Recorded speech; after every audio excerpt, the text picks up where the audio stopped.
ఎక్కువ పాపాలు చేసేవారు ఎందుకు సంతోషంగా ఉంటారు? పార్వతీదేవి ఒకరోజు శివునితో ధ్యానంలో ఉన్నప్పుడు ఒక్క ప్రశ్న అడిగింది. స్వామీ, మీరు ధర్మాన్ని రక్షించేవారు, పుణ్యాత్ముల పరిరక్షకులు. కాని నేటి భూమిలో చూస్తే ఎక్కువగా పాపాలు చేసేవారే సుఖంగా జీవిస్తున్నారు. వాళ్లకి ధనం, పేరు, శరీరసుఖం అన్నీ ఉన్నాయి. కాని నిజాయితీగా ఉండే సద్గుణాలు కలవారికి మాత్రం కష్టాలే ఎదురవుతున్నాయి. ఇది ఎలా న్యాయం స్వామీ? ధర్మానికి ఇంత అన్యాయమెందుకు?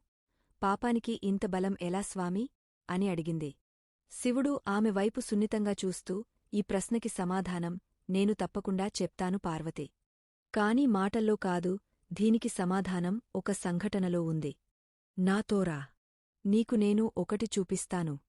అదే నీ సందేహానికి సమాధానమని చెప్పి శివుడు పార్వతీదేవిని వెంట తీసుకుని ఓ దట్టమైన అరణ్యానికి తీసుకెళ్లాడు.